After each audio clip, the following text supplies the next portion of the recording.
Hello everyone, welcome back to TechPorn, and in this video I'm going to show you how to perform a fresh Windows 11 installation.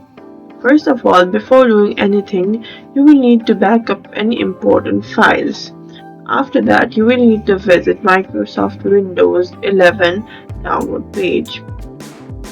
Here you can download either the Installation Assistant or Media Creation tool.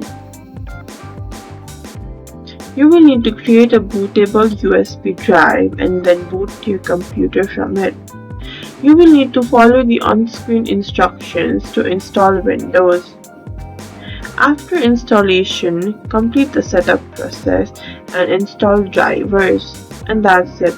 That's the Windows 11 fresh installation process. And if this video helped, follow us for more tips and tutorials.